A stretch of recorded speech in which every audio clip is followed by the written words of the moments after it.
طريق الخير يوجهنا الله.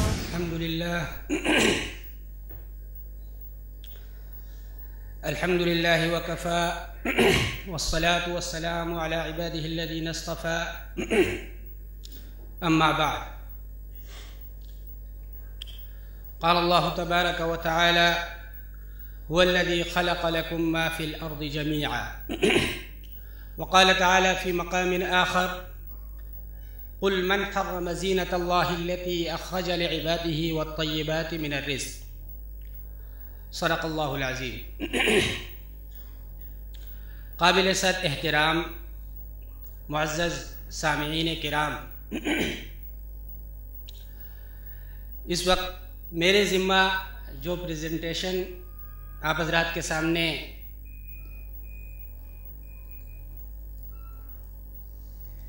پیش کرنے کے لیے دی گئی ہے، اس کا موضوع ہے حلال و حرام کے شرعی معیارات. یہ ایک خالص علمی، فنی اور ٹیکنیکل موضوع ہے، اور اس لیے شاید بلکہ یقیناً اس کا موقع شاید یہ نہیں ہے، کوئی اور ہے.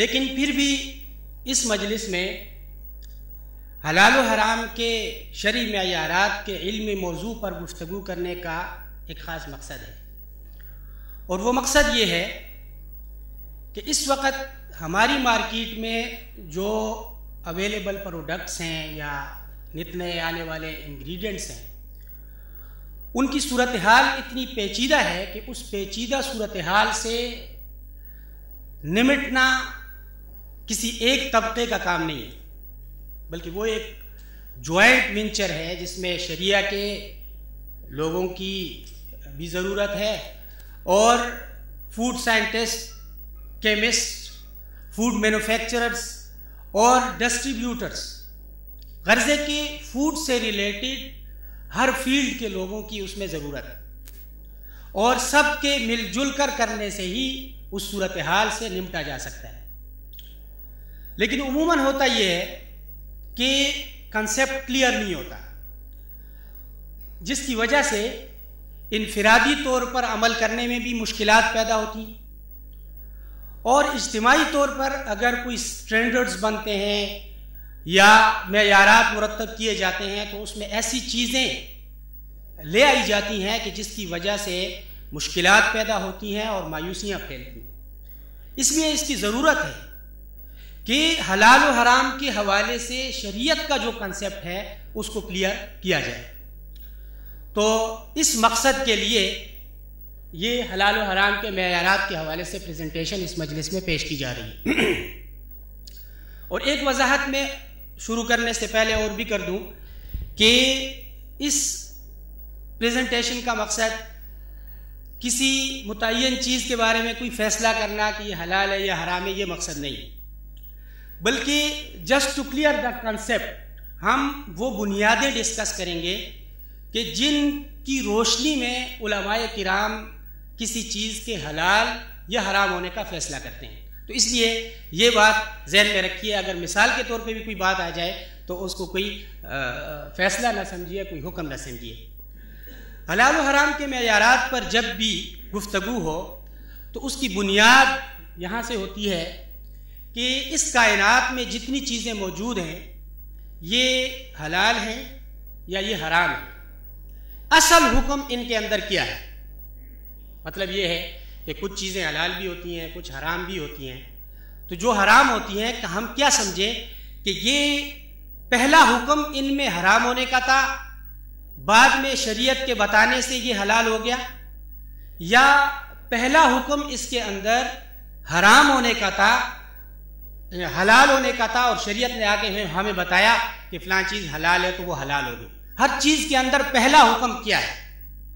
اور اس سے فرق یہ پڑتا ہے کہ جو کسی چیز کے اندر پہلا حکم ہوتا ہے، فطرت سے جو حکم ہوتا ہے، اس کے لیے دلیل کی ضرورت نہیں ہوتی. آپ مثال سے سمجھیں کہ پانی کے اندر اصل کیا ہے کہ وہ پاک ہے. اب ایک آدمی اگر آپ کو کہتا ہے کہ پانی پاک ہے تو آپ اس سے نہیں پوچھ سکتے ہیں کہ بھائی پاک ہے، کیوں پاک ہے، اس کی دلیل کیا ہے. اب بھائی فطرت سے پاک ہے، اس کی اصل ہی پاک ہونا ہے. اور ایک خلاف اصل حکم ہوتا ہے. خلاف اصل کا مطلب جیسے پانی میں ناپاک ہونا، یہ خلاف اصل ہے. اب اگر ایک آدمی دعویٰ کرے گا کہ پانی ناپاک ہے تو اس کو وجہ بتانے کی ضرورت ہوگی، دلیل دینے کی ضرورت ہوگی کہ اس وجہ سے ناپاک ہے. تو ہم کیا سمجھیں کہ کائنات کے اندر جو چیزیں ہیں وہ سب اصل سے حلال ہیں، ان کے حرام ہونے کے لیے دلیل کی ضرورت ہے، یا وہ اصل سے حرام ہیں اور ان کے حلال ہونے کے لیے دلیل کی ضرورت ہے. تو قرآن پاک کی جو آیات آپ حضرات کے سامنے ہے، وَالَّذِي خَلَقَ لَكُم مَّا فِي الْأَرْضِ جَمِيعًا، یہ ہمیں بتا رہی ہے کہ اس کائنات میں جتنی چیزیں ہیں وہ اللہ تعالیٰ نے انسان کے نفع کے لیے پیدا کی. اور جب انسان کے لیے نفع کے لیے پیدا کی ہیں تو اس کا مطلب یہ ہے کہ وہ انسان کے لیے حلال. اصل سے تمام چیزوں میں پہلا حکم وہ حلال ہونے کا ہے. اگر کوئی چیز حرام بنے گی تو اس کے لیے کس کی ضرورت ہوگی؟ دلیل کی ضرورت ہوگی، وجہ کی ضرورت ہوگی. تو یہاں سے یہ معیارات کا سوال پیدا ہوتا ہے کہ اگر کسی چیز کے حرام ہونے کے لیے وجہ اور دلیل کی ضرورت ہے تو وہ دلائل اور وہ اسباب کیا ہیں جن کی وجہ سے کوئی چیز حرام ہوتی ہے. تو نیکسٹ یہ تعریف ہے حلال و حرام کے شرعی معیارات کی کہ وہ بنیادی اسباب یا اصول و قواعد جن کی بنا پر کوئی چیز شریعت کی روح سے حلال یا حرام ٹھہرتی ہے. تو کچھ اسباب ہیں، اصول ہیں جن کی روشنی میں ہم نے بات کرنی ہے. یہ وہ اسباب ہیں. سب سے پہلا ہے نص. صرف نص کو لینے کے باقی تھا. اس کا مطلب text of the Quran and حدیث. ظاہر ہے کہ شریعت کے جتنے بھی احکامات ثابت ہوئے ہیں وہ کسی بھی شعبے سے متعلق ہوں، ان میں سب سے بنیادی معیار اور سٹینڈرڈ وہ قرآن و حدیث کی صراحت ہے. لہٰذا ایک تو وہ چیزیں حرام ہوں گی جو قرآن اور حدیث میں حرام قرار دی گئی ہوں. یہ ایک معیار ہے، یہ ایک سٹینڈرڈ ہے. اطیعوا اللہ و اطیعوا الرسول ما آتاکم الرسول فخذوہ وما نہاکم عنہ فانتہوا. اور بے شمار آیات سے یہ ثابت ہیں اور اس پر انشاءاللہ ہم اس کے اصول پر بات کریں گے. دوسرا معیار، دوسری وجہ، دوسرا سبب جس کی وجہ سے کوئی چیز حرام ہوتی ہے وہ مضرت ہے، ہارمفلنس. ایک چیز انسان کے لیے مضر ہے، نقصان دہ ہے، تو شریعت نے ان تمام چیزوں کو حرام کر دیا ہے جو انسان کے لیے مضر ہیں، نقصان دہ ہیں. البتہ اس کی حدود کیا ہیں، اس کی لمیٹیشن، اس کے سٹینڈرڈز وہ ہم ڈسکس کریں گے انشاءاللہ. تیسری چیز جس کی وجہ سے کوئی چیز حرام ہوتی ہے وہ اسکار ہے، انٹاکسیکیشن، نشہ. نشہ اور تمام چیزیں شریعت نے حرام کی ہیں، لیکن اس کی حدود کیا ہے، نشہ کیسے کہتے ہیں اور ضوابط، اصول، وہ انشاءاللہ ہم آگے بات کریں گے.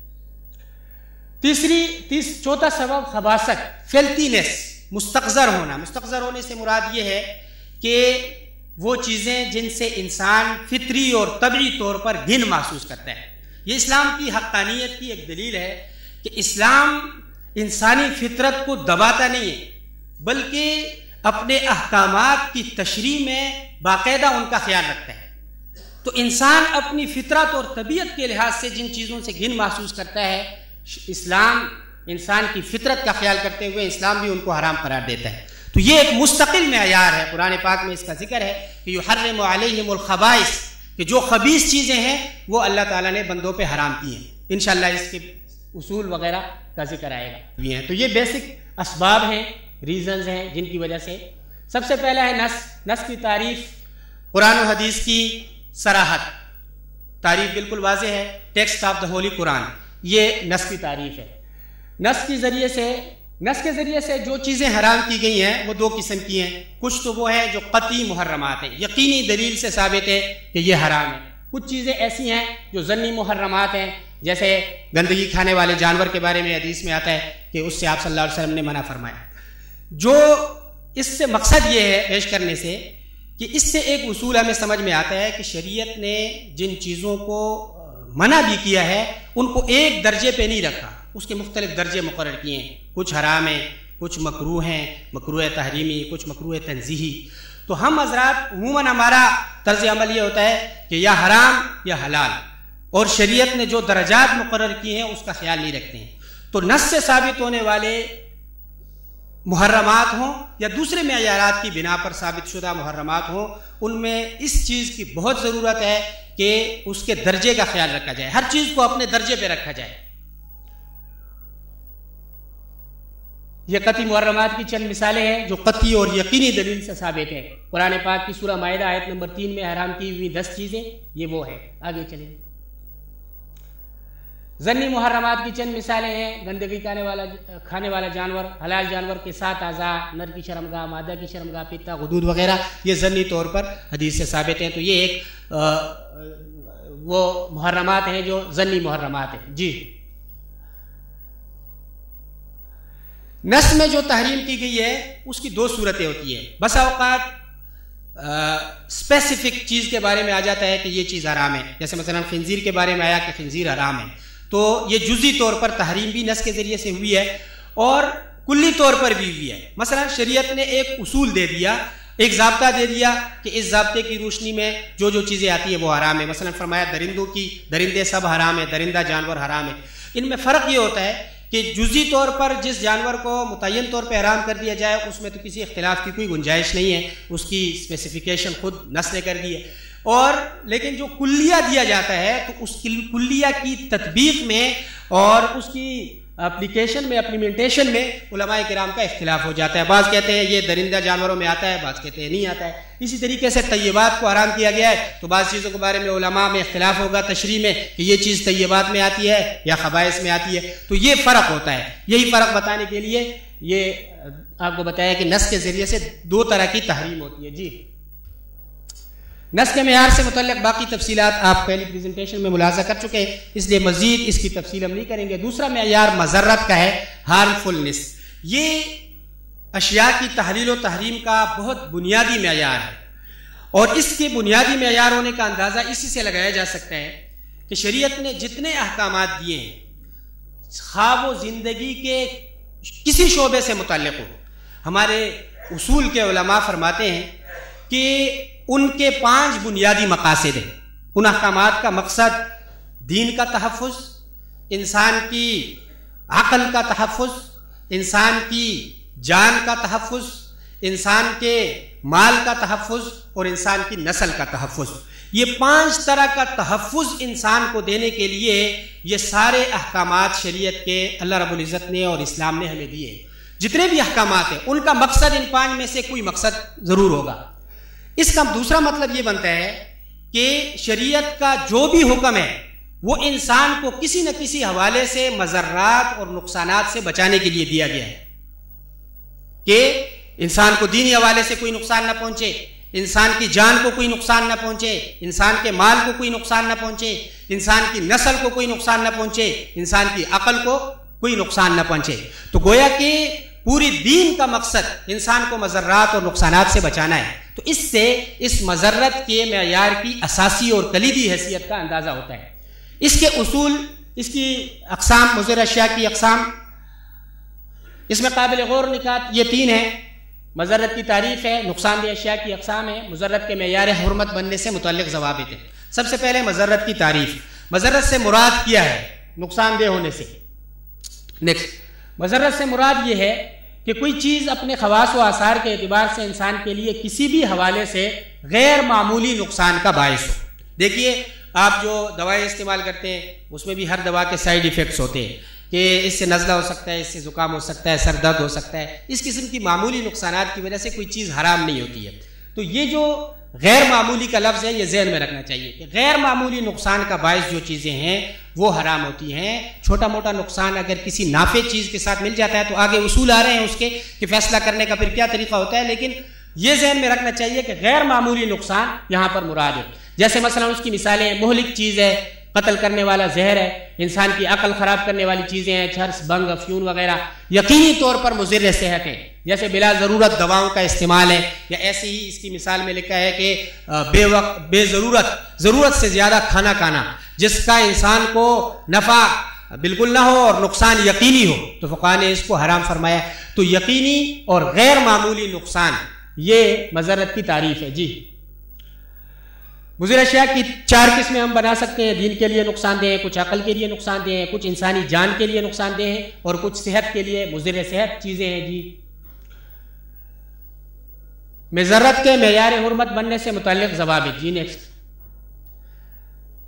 سب سے پہلا ضابطہ ہے کہ منصوص محرمات میں بالفعل مذرت کا اعتبار نہیں. جیسے شراب بہرحال حرام ہے، کہ جو چیزیں شریعت نے حرام کر دی ہیں بسا اوقات ایسا ہوتا ہے کہ ان کی حکمت یا ان کی علت معلوم ہو جاتی ہے. مثلا آج سائنسدان ہمیں بتا رہے ہیں، آپ نے پچھلی پریزنٹیشن میں ملاحظہ کیا کہ یہ خون جو جانور کے جسم سے نکلتا ہے تو اس کے ساتھ سارے جراثیم نکل جاتے ہیں. تو گویا کہ یہ جراثیم کا ایک مجموعہ ہوتا ہے، اس لیے شریعت نے خود اس خون کو حرام کیا ہے اور اس کی وجہ سے جانور پاک ہو جاتا ہے. تو مردار کو اس لیے حرام کیا ہے، مفسرین لکھتے ہیں کہ اس کے اندر فاسد خون جم جاتا ہے اور وہ انسان کے لیے سخت نقصان دہ ہوتا ہے. اسی طریقے سے شراب کو قرآن نے حرام کیا ہے. ہم یہ تو یقینی طور پہ تقریباً جانتے ہیں کہ یہ کس کی وجہ سے ہے؟ نشے کی وجہ سے ہے، کہ یہ انسان کو نشے میں ڈال دیتا ہے، انسان کی عقل کو نقصان پہنچاتا ہے. لیکن یہ ذہن میں رکھنا چاہیے کہ جس چیز کے بارے میں نص آ جائے، شریعت کی صراحت آ جائے کہ یہ چیز حرام ہے، تو اس میں اس کا جو معیار ہوتا ہے، اس کے پیچھے جو ریزن ہوتا ہے، وہ ریزن اس کو مدار نہیں بنایا جاتا ہے حکم کا. اس کو نہیں دیکھا جاتا کہ اب اس میں پریکٹیکلی اور فزیکلی یہ ریزن موجود ہے یا نہیں ہے. وہ ریزن ہو یا نہ ہو، جب شریعت کی نص آ گئی ہے تو وہ چیز حرام ہے. اس کو آپ ایسی مثال سے سمجھیں کہ ایک آدمی کہتا ہے وہ شراب پیتا ہے اور کہتا ہے کہ شراب نشے کی وجہ سے حرام ہے، میں تو پیتا ہوں، مجھے کوئی نشہ ہی نہیں ہوتا ہے، اس لیے میرے لیے یہ حرام نہیں ہونی چاہیے. تو اس کی یہ دلیل غلط ہوگی، اس لیے کہ یہ چیز منصوص محرمات میں سے ہے، اس پر نص آ گئی ہے. جب نص آ گئی ہے تو اس کے پیچھے جو ریزن ہے، جو نشہ اور انٹاکسیکیشن بنیاد ہے، اس کو ہم نہیں دیکھیں گے، شریعت کی نص کو دیکھیں گے. دوسرا اصول یہ ہے کہ غیر منصوص مضر اشیاء میں بالفعل مضرت کا اعتبار ہے. جیسے قلیل یا مخلوط غیر مضر حرام ہے. ایک چیز ہے اس کے بارے میں شریعت خاموش ہے، کوئی نص اس میں نہیں ہے، لیکن فقہائے کرام فرماتے ہیں کہ یہ انسان کے لیے نقصان دہ ہے، ماہرین سے اس کی تصدیق تعین ہو جاتی ہے، تو وہ چیز حرام ہے. لیکن اس کا حرام ہونا یہ ایک خاص ریزن اور ایک خاص وجہ سے ہے، اور وہ وجہ ہے نقصان. اب ضروری ہے کہ وہ ریزن اور وہ سبب موجود ہو تو تب وہ چیز حرام ہوگی. اگر وہ موجود نہیں ہوگا کسی جگہ تو وہ حرام نہیں ہوگی. مثلا یہ زہر ہے اور افیون ہے، یہ انسان کو نقصان پہنچاتی ہے. ایک آدمی اس کی اتنی قلیل مقدار استعمال کرتا ہے کہ وہ اس کو نقصان نہیں دے رہی، تو اس کی ضرورتاً گنجائش ہوگی، اس وجہ سے کہ نقصان کی وجہ سے وہ حرام تھا، اب نقصان اس میں ہے نہیں. اسی طریقے سے زہر کو اگر ملا دیا جائے کسی چیز میں، جیسے کہ حکیم لوگ کرتے ہیں کہ بعض زہریلی بوٹیاں وہ اپنے پشتوں میں، اپنے نسخوں میں شامل کرتے ہیں اور اس کو اس طریقے سے ملاتے ہیں، اس طریقے سے اس کو پیستے ہیں کہ وہ نقصان دہ نہیں رہتی، تو ایسی صورت میں وہ حرام نہیں ہوگی. یہ دوسرا معیار ہے کہ جس کے بارے میں نص نہ ہو اور صرف نقصان کی وجہ سے وہ حرام ہو، تو اس میں اگر نقصان باقی نہیں رہے گا تو وہ چیز حرام بھی نہیں رہے گی. تیسرا معیار یہ ہے کہ مضرت کا فوری ہونا ضروری نہیں ہے، مظنون ہونا کافی ہے، لہذا سلو پوائزن بھی حرام ہے. یعنی معیار جو ہے وہ یقین اور غالب گمان ہے. ایک چیز کے استعمال سے اگر یقین ہے کہ نقصان ہوگا یا غالب گمان ہے کہ نقصان ہوگا تو استعمال اس کا جائز نہیں ہے. یہ ایشو نہیں ہے کہ وہ جلدی نقصان دہ ہوگا یا لیٹ اور دیر سے نقصان دہ ہوگا. سلو پوائزن دیر سے نقصان دہ ہوتا ہے تو اس کی وجہ سے وہ حلال نہیں ہوگا، چونکہ غالب گمان اس کا ہے کہ نقصان دے گا لہٰذا وہ حرام ہوگی، تو اعتبار اس کا ہے.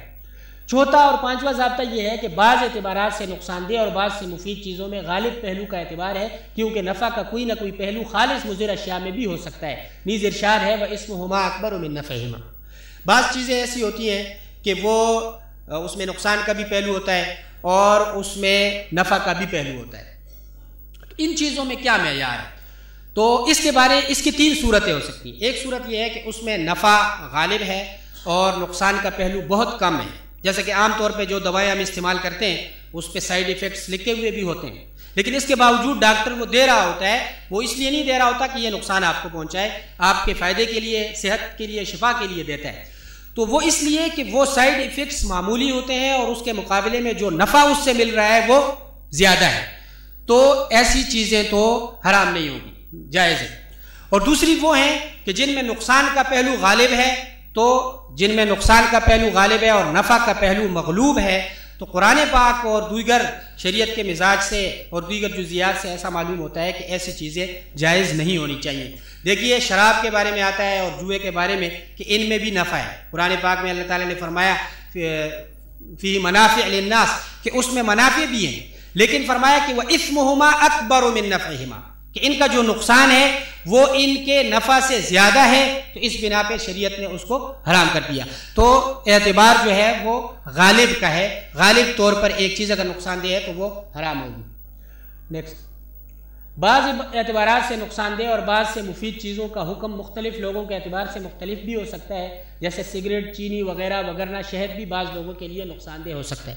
یہ بھی ایک معیار اور اصول ہے کہ اگر ایک چیز ایسا بھی ہو سکتا ہے کہ وہ بعض لوگوں کے اعتبار سے اس کا نقصان غالب ہو اور بعض لوگوں کے اعتبار سے اس کا نفع غالب ہو. مثلا چینی ہے، عام طور پہ ہم اس کو استعمال کرتے ہیں، اس کے نقصانات اس کے نفع کے مقابلے میں زیادہ نہیں ہیں، اس لیے وہ حلال ہے. لیکن ایک آدمی ہے وہ شوگر کا مریض ہے، اس کو ڈاکٹر نے کہہ دیا ہے کہ اگر تم مزید چینی، شکریات اور کاربوہائیڈریٹس کا استعمال کرو گے تو تم مر جاؤ گے. تو ظاہر ہے کہ ایسی صورت میں اس آدمی کے لیے چینی کا استعمال جائز نہیں ہوگا. تو جو چیزیں بعض اعتبارات سے نقصان دہ ہیں، بعض اعتبارات سے نفع بخش اور یوزفل ہے، ان میں مختلف لوگوں سے بھی فرق پڑ سکتا ہے. تو یہ ذہن میں رکھنا چاہیے کہ خود سے کوئی فیصلہ نہیں کرنا چاہیے. ماہر علماء کرام کے سامنے صورتحال رکھنی چاہیے، اپنی بھی اور اس پروڈکٹ کی بھی، پھر علماء کرام جو فیصلہ فرمائیں اس پہ اعتماد کرنا چاہیے. تیسرے معیار پہ آتے ہیں.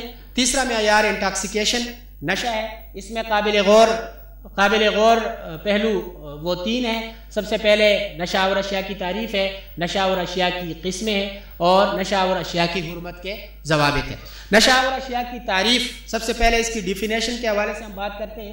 نشہ اور اشیاء سے مراد یہاں پر وہ اشیاء ہیں جن کے استعمال سے عقل اس درجہ متاثر ہو جائے کہ ہوش و حواس قابو میں نہ رہیں اور انسان بہکی باتیں کرنے لگے. دیکھیے جی، نشے کا استعمال ہمارے عرف میں نشے کے لفظ کا استعمال بہت عام ہوتا ہے. کسی دوا سے اگر اونگ بھی آ جائے تو کہتے ہیں کہ اس میں نشہ ہے، لیکن یہاں یہ مراد نہیں ہے. اس کو مفترات یا مخدرات جو کچھ کہتے ہیں وہ ہم اس وقت اس سے ہم بات نہیں کر رہے ہیں. یہاں نشے سے مراد مسکرات ہیں، یعنی وہ چیزیں جو انسان کی عقل کو اس درجہ متاثر کر دے کہ جس کی وجہ سے انسان کے ہوش و حواس اس کے قابو میں نہ رہیں. زبان انسان کے حواس میں سے ہے، اور ہاتھ انسان کے حواس میں سے ہیں، پاؤں انسان کے حواس میں سے ہیں. نشہ عقل کو اس درجہ متاثر کر دے کہ ہاتھ، پاؤں اور زبان قابو میں نہ رہے. فقہائے کرام نے اس کی تعریف یہ کی ہے عربی میں کہ یختلط کلامہ، کہ اس کا کلام مختلط ہو جائے اور اس میں زیادہ تر باتیں وہ بہکی کرے، تو یہ نشہ ہے. اس طرح کی چیز جو انسانی حواس کو بے قابو کر دے تو وہ چیزیں نشہ اور اشیاء میں آتی ہیں اور انہی پر حرمت کا حکم لگتا ہے. جی، نشہ اور اشیاء کی تین قسمیں ہیں. خشک نشہ اور اشیاء ہیں جو سالڈ ہیں جیسے بنگ، چرس، افیون وغیرہ، اور لیکوڈ نشہ اور اشیاء ہیں جو قطعی طور پہ حرام ہیں، قطعی حرام شرابیں اس میں آتی ہیں. تیسری قسم کی لیکوڈ مشروبات نشہ اور اشیاء وہ ہیں جن کی حرمت میں کچھ تفصیل ہے. خشک نشہ اور اشیاء سے متعلق 5 ضوابط ہیں. سب سے پہلا ضابطہ یہ ہے کہ خشک نشہ اور اشیاء کی اتنی کم مقدار جس سے عموماً نشہ طاری نہیں ہوتا حرام نہیں، کیونکہ حدیث میں اذکر کثیرہ فقلیلہ حرام کا تعلق صرف مائع یعنی لیکوڈ چیزوں سے ہے. بعض علماء کرام فرماتے ہیں، حدیث شریف ایک حدیث میں آتا ہے کہ آپ صلی اللہ علیہ وسلم نے فرمایا کہ ما اذکر کثیرہ فقلیلہ حرام. وہ چیز جس کی زیادہ مقدار انسان کو نشے میں کر دے، انسان پر نشہ طاری کر دے، اس کی قلیل مقدار بھی حرام ہے. تو اس کے بارے میں یہ وضاحت کرنے کی ہے کہ یہ علماء کرام کا جو اختلاف ہے اماموں کا، وہ صرف لیکوڈ مشروبات سے متعلق ہے. جو سالڈ اور جامد نشہ آور چیزیں ہیں ان کے بارے میں یہ حدیث نہیں ہے اور ان کے بارے میں علماء کا کوئی اختلاف نہیں ہے. اس لیے خشک منشیات کی جو قلیل مقدار ہے، بہت تھوڑی مقدار جو نشہ آور نہیں ہوتی، تو اس کو ہم حرام نہیں کہیں گے. اگر ضرورت کے لیے دواؤں میں اس کو ڈالا جاتا ہے، افیون کو ڈالا جاتا ہے تھوڑی مقدار میں جو نشہ آور نہیں ہے، یا اس قسم کی خشک کوئی اور چیز ہے اس کو ڈالا جاتا ہے، تو وہ حرام نہیں ہوگی. دوسرا ضابطہ یہ ہے کہ خشک نشاور اشیاء کی اتنی زیادہ مقدار حرام ہے جس سے عموماً نشہ طاری ہو جایا کرتا ہے، یعنی وہ مقدار جو پریکٹیکلی فزیکلی انٹاکسیکیشن کا سبب اور ریزن بنتا ہے اس کا استعمال جائز نہیں۔ خشک نشاور اشیاء اگر پاک ہوں تو علاج وغیرہ کے لیے ان کا لیپ مطلقاً جائز ہے۔ یہ جو بات ہے کہ نشہ آور مشروبات سب ناپاک ہیں تو وہ بھی صرف لیکوڈ مشروبات سے متعلق ہے۔ جو خشک نشہ آور اشیاء ہیں ان کا ناپاک ہونا کوئی ضروری نہیں ہے۔ مثلا آپ اس کو یوں سمجھیں کہ زہر جو ہے وہ حرام ہے، زہر کھانا، کیونکہ وہ نقصان دہ ہے، لیکن وہ ناپاک نہیں ہے، ضروری نہیں ہے کہ وہ ناپاک ہو، وہ پاک بھی ہو سکتا ہے۔ نشہ آور اشیاء کے ناپاک ہونے کا حکم بھی صرف مائع چیزوں لیکوڈ چیزوں کے ساتھ خاص ہے۔ خشک نشہ آور اشیاء کا ناپاک ہونا ضروری نہیں، جیسے زہر حرام ہے مگر ناپاک نہیں۔ جی ضابطہ نمبر 5، نشہ کرنے پر حد کا حکم بھی صرف مائع لیکوڈ چیزوں کے ساتھ خاص ہے۔ یہ حد کی سزا جو لگتی ہے وہ بھی صرف لیکوڈ مشروبات کے ساتھ خاص ہے۔ دوسری مشروبات پر حد نہیں ہے کا مطلب یہ نہیں کہ اس پر کوئی سزا نہیں ہے، اس پر تعزیر ہے۔ تعزیر کا مطلب یہ ہے کہ امام کے سپرد ہے، وہ جو فیصلہ اس کے بارے میں کرے، جتنی سخت سے سخت سزا یا جتنی سزا وہ تجویز کرے وہ دے سکتا ہے۔ لیکوڈ نشہ آور اشیاء سے متعلق تفصیل یہ ہے کہ 4 شرابیں مطلقاً حرام ہیں، یعنی ان سے متعلق جو احکامات ہیں وہ ان کی قلیل اور کثیر، تھوڑی اور زیادہ، ہر مقدار سے متعلق ہیں۔ ان میں سب سے پہلی انگور کی کچی شراب جس کو پکایا نہ گیا ہو مگر اس میں شدت حرارت اور نشہ پیدا ہو گیا ہو، یہ بالکل حرام ہے، چاہے ایک قطرہ پیا جائے جس سے نشہ نہ ہو۔ اور دوسرا حکم یہ بالکل ناپاک ہے، چاہے ایک قطرہ ہو یا زیادہ ہو۔ اور تیسرا حکم اس کا یہ ہے کہ اس کی خرید و فروخت بالکل ناجائز ہے، چاہے کم مقدار میں ہو چاہے زیادہ مقدار میں ہو۔ اور چوتھا حکم یہ ہے کہ اس کی قلیل مقدار پینے پر بھی حد لگے گی۔ جی انگور کی پکی شراب، یہ اس کو عربی میں طلا کہتے ہیں، انگور کا شیرہ جس کا 2/3 حصہ پکانے سے ختم ہو جائے اور وہ نشہ آور ہو جائے۔ اس سے ریلیٹڈ جو چاروں احکام ہیں وہ اس میں صرف حد کا حکم اس شرط کے ساتھ مشروط ہے کہ یہ بالفعل فزیکلی نشہ آور ہو، ورنہ تو حد نہیں لگے گی۔ باقی 3 احکام مطلق ہیں، قلیل و کثیر، ہر مقدار سے متعلق ہیں۔ جی کھجور کی شراب، اس کی بھی یہی تفصیل ہے جو طلا کی ہے۔ جی منقع کی شراب اس سے متعلق، تو گویا کہ انگور کی کچی شراب ان 4 میں سے اس کے چاروں حکم مطلق ہیں، اور باقی 3 سے متعلق صرف حد کی سزا میں یہ شرط ہے کہ فزیکلی یہ نشہ آور ہوں، بالفعل نشہ آور ہوں۔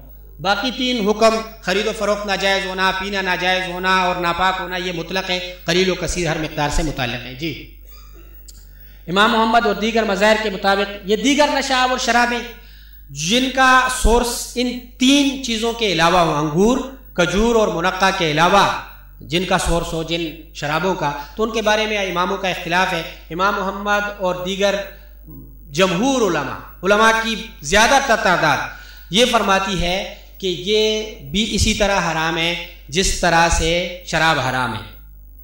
نشہ آور مشروبات سب کا ایک ہی حکم ہے۔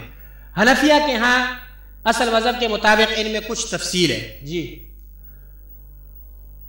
وہ تفصیل ہم نے یہاں ہائیڈ کر دی ہیں سلائیڈیں، وہ یہ ہے کہ یہ ایسی شرابیں جو ان کے علاوہ ہیں، جن کا سورس انگور، کھجور اور منقع کے علاوہ ہے، تو وہ ان کے چاروں احکام نشہ آور ہونے کی شرط کے ساتھ مشروط ہیں، یعنی ان کا پینا حرام ہے جبکہ وہ نشہ دے، ان کی خرید و فروخت حرام ہے جبکہ وہ بالفعل نشہ آور ہو، اور وہ ناپاک ہیں اگر وہ نشہ آور ہوں، اور ان پر سزا ہوگی اگر وہ حد کی سزا ہوگی اگر وہ نشہ آور ہوں۔ چاروں حکم مشروط ہیں۔ تو اس کا حاصل یہ نکلا کہ کل مجموعی طور پر 3 ضوابط ہیں لیکوڈ مشروبات سے متعلق۔ پہلا ضابطہ یہ ہوا کہ جو قطعی حرام شرابیں ہیں 4، ان کا کوئی استعمال کم یا زیادہ جائز نہیں ہے، صرف ایک استعمال کو مستثنیٰ کیا گیا ہے کہ آپ شراب کا اگر آپ کے پاس ہے اور کسی نے اس کا سرکہ بنا لیا تو یہ سرکہ بنانا جائز ہے، اس کے علاوہ کوئی استعمال جائز نہیں ہے ان 4 مشروبات کا۔ دوسرا ضابطہ یہ ہے کہ قطعی حرام شرابوں کے علاوہ جو مشروب ہو اگر وہ کسی طور پر بھی نشہ آور نہ ہو تو اس کا استعمال مطلقاً جائز ہے. جیسے کہ عام سیب کے عام جوسز جو بازاروں میں ہمیں ملتے ہیں تو وہ کسی بھی طور پر نشہ آور نہیں بنتے ہیں، لہذا وہ مطلقاً جائز ہیں. تیسرا ضابطہ یہ ہے کہ قطعی حرام شرابوں کے علاوہ شرابیں اگر اتنی قلیل مقدار میں استعمال کی جائے جو نشہ آور نہ ہو تو قوت یا علاج یا کھانا ہضم کرنے وغیرہ کسی جائز غرض سے پینا جائز ہے، اور لہو و لعب کے لیے اتنی کم مقدار کا پینا بھی جائز نہیں. یعنی نشہ آور مقدار کا پینا تو کسی طور پہ جائز نہیں، لیکن نشہ آور مقدار سے جو کم مقدار ہے اس کو آپ ضرورت کے لیے علاج کے لیے استعمال کر سکتے ہیں، اس کی گنجائش ہے، بشرطے کہ اس کا سورس وہ ان تین میں سے نہ ہو، انگور، کھجور اور منقع میں سے. تو یہ تین ضابطے حاصل ہیں. اس کی روشنی میں اگر ہم الکوہل کا حکم، وقت پورا ہو گیا ہے اور یہ ایسی بات نہیں ہے کہ جس کو شریعت کے اصول ہیں، معیارات ہیں جن کو گزارا جا سکے، تو اس لیے اگر آئندہ کبھی موقع ملے گا تو انشاءاللہ اس حوالے سے جو پورے 6 معیارات ہیں ان پر ہم تفصیل سے گفتگو کر سکیں گے. وآخر دعوانا الحمدللہ رب العالمین.